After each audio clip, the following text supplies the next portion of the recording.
What's up, everybody? It's Coach Clark. Story time today. So, I want to tell a story on how my first basketball season went. I'm sorry, my first basketball season as a high school coach. I've coached youth, middle school age groups, but normally club teams, local youth associations, rec leagues, things like that. I've coached for about 8 years now, about 8 years basketball. I grew up being a football player. All right, I grew up in a football family. With that being said, though, um, we were athletes. We played all sports, whether it was just pickup basketball or whether it was playing for rec teams or whatnot. So, I always study sports. That's just always been my thing, was to study different sports and how people work and how to relate to people and how to relate to people through sports. So I've been a football coach for about 15 years now. I was actually trying to get into coaching football at the high school level. That was that was my whole point of applying for this basketball job. So as always, I'm searching online, looking for jobs, and looking for coaching jobs, football coaching jobs, and I saw the basketball coach's job available for my kids' school. I'm gonna be there anyway, so I was like, let's try it. So I applied, thinking, hey, they're not gonna hire me. There's gonna be plenty more people that's more experienced or whatnot. Um, and I'll just kind of talk my way into the football position. Try to get on the football staff. So that was my goal. That was my main goal. Well, come to find out, I was the most qualified, and I was hired as the basketball coach. Ta-da! Congratulations. Now you are a high school basketball coach, high school and middle school coach. So, I got my high school kids on one end and I got the middle school kids on another end because we only have one gym. It's a small school. Definitely not talking down about the school because they gave me an opportunity that I probably wouldn't have been able to get anywhere else. And I love doing it. With that being said, we are a 1A charter school. 300 kids tops. So we are a small school. Funny thing about it, so the first game of the season, um,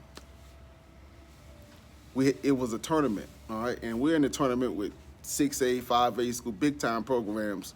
They've been running their kids since they were freshmen. So the kids know the system, and we go in just kind of, shooting from the hip, and man, we got beat bad. We got beat really bad. It was almost a point where you start questioning yourself, like, am I in over my head? Backtrack. So I'm gonna tell you how ill prepared I was for this. Right. Um, I went into the game and I didn't take any basketballs, thinking that it's a tournament. The home team will provide basketballs. We show up and I'm asking them, hey, can we borrow some basketballs? And the coach is looking at me like, what? Borrow basketballs? You're the opponent. You're the opposing team. Um, and I don't know how it is where you're from or whatnot, but here you better bring your own balls or you will be warming up with air. And so, we got one basketball that one of the kids brought. Luckily they had it in the car, and we warmed up. Like that alone should have told my parents, like, hey, listen, it's gonna be a rough tournament, and it was. We got beat pretty bad. I think the first game we lost by 50. The second game we lost by 30. And I want to say the last game we lost by 8. So we were closing the gap. Like I said, one of the things that I'm pretty good at is evaluating talent and personalities and seeing how to put people in certain places. And so that's so slowly as we got more reps together, that's that's what happened. So we started closing the gap. And actually in that last game, we were actually up by, I want to say 11 at halftime. But of course, my team was still trying to learn how to win. So we didn't hold the lead, and we ended up losing by 8. But it was definitely a good experience and good reps for my boys. So moving right along into our regular season, we knew that we would have, you know, one of the better teams in the league. Just by the talent that we had and by the talent that we had on the team, being in a small school division.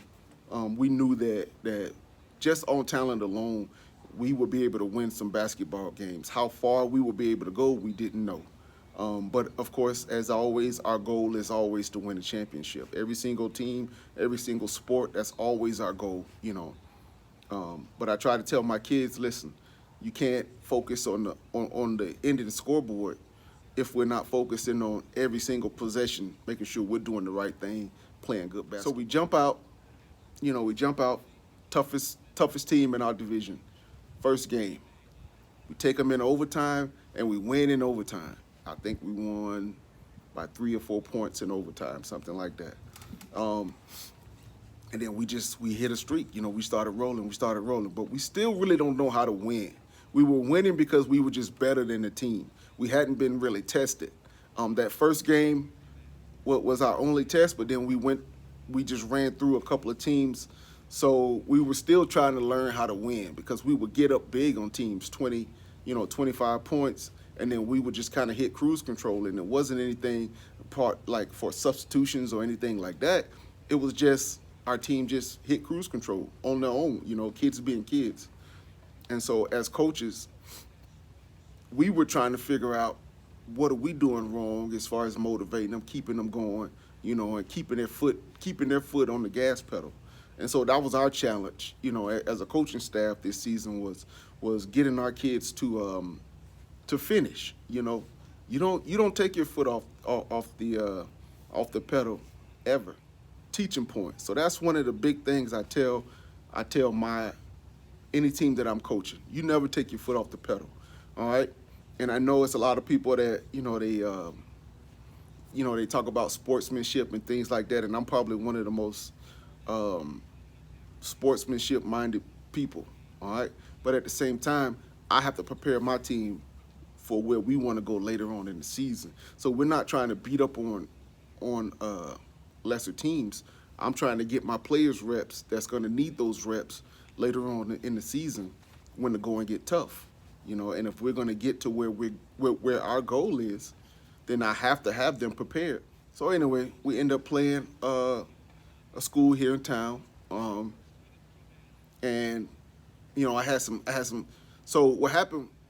Backtrack again. So what happened was we started getting a little big-headed, and of course, kids being kids, some kids were missing practice. I think it was a Thanksgiving holiday or one of those holidays. Thanksgiving, Christmas. It seems like we're always on holidays at school during that month and a half time frame, right? So, it's easy to get kids to practice when they're coming from school because they just leave class and they come straight to practice. It's easy. But when they're coming from home and you got to rely on the parents to bring them and it's the day off or whatnot, things like that get different. So with that being said, I had some kids that, thought that they didn't have to show up or coach, it's because of this or that and these excuses. And I'm one of those, coaches that's like, hey, listen, I got away from my family. I need you to do the same. We're sacrificing for something bigger than ourselves, so you got to be here. Like that's just one of the things in life. Showing up. I tell my kids all the time, like, you might not be the best, but you could be the best at showing up. Show up on time, ready to go with the right attitude. Everything else will start to work itself out as long as you get reps. So with that being said, I'm sitting out players, right? I'm sitting out players. We're going into a better team, all right? This team shouldn't have, they shouldn't have beaten us, all right? And I know coaches say that all the time, but we know skill for skill, and whatnot, and analyzing the other team. But I had to sit players out. I had one player, one of my bigs, he didn't play the entire game. Disciplinary problem that week. He's a good kid, but he just had a bad week, and we had to get his focus. I had a couple of kids start. I had 4 starters that game that didn't play the first half, and so we got down. We got down big. I want to say we got down by 24 points. And then we went to the second half. We got everybody back in the game, other than the one kid that didn't play at all. And we started to come back. So as we're coming back, we got it to like 4 points. And I don't know if any of you guys know about basketball or making runs and coming back. Basketball is a game of runs, but also when you make a big run, like when you come from 20 plus points, it takes a lot out of your team. I mean, it was a lot of fouls. It was a lot of fouls on them. You know, our guys were tired. They were winded, of course, because we got guys missing practice. So, you know, we're not at, you know, 100% game ready shape. So anyway, we end up losing the game. All right, so we lose that game, but we know we should have won, and we knew going in that we were the better team. We weren't being disciplined as a team. You know, we weren't doing our part at home to be able to come to the game and be. Long story short, to sit those players out that game, it really got our focus. It got our parents focused. It got our players focused, and they knew that hey, this is for real.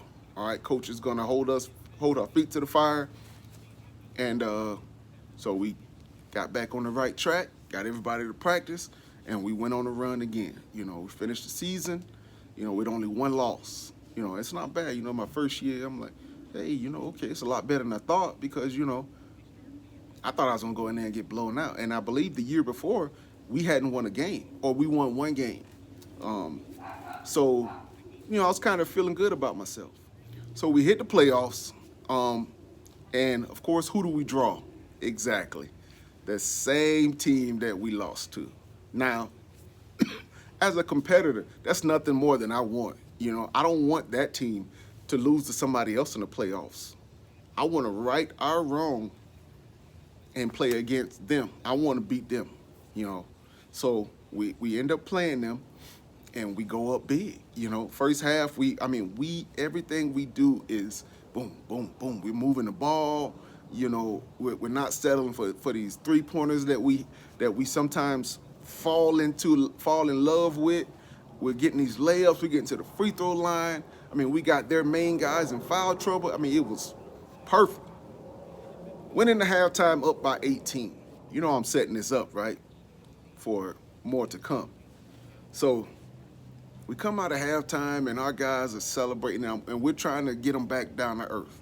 You know, hey, listen, we hadn't done anything yet. We still got to finish.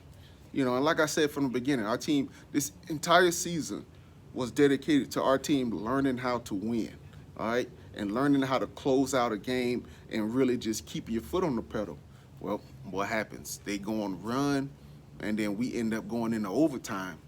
Yes, overtime.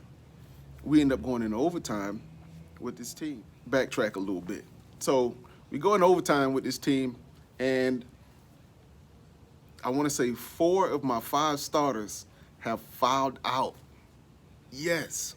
I mean, me and, you know, my coaches were looking at each other, and we're like, geez, man, like because we had the opportunity to win it at the last second, but of course, we missed a shot, and we're going to overtime. And we knew that going into overtime, they were coming with the momentum, and that we were really struggling because a lot of our starters were out. It was just the tale of 2 halves. So we ended up going in overtime. Man, we went into overtime, and our kids, man, let me tell you, I have never been as proud of them in that game. I don't care all the games we played, you know, the wins, all of that. I have never been more proud of my team than that game, because we went into overtime, and we were really dealing with some kids who probably wouldn't be on the court at that point in time in the season. But because we prepared the team the way we prepared them, and, you know, we always told you never know. You never know when it's going to be your time to step up, you know. And, man, those kids stepped up, and I think we ended up winning by 8 or 10. You know, we won that game. So we were really, you know, happy. And then we roll into the championship game. So we roll into the championship game, and, you know, we played them tough. We played this team tough.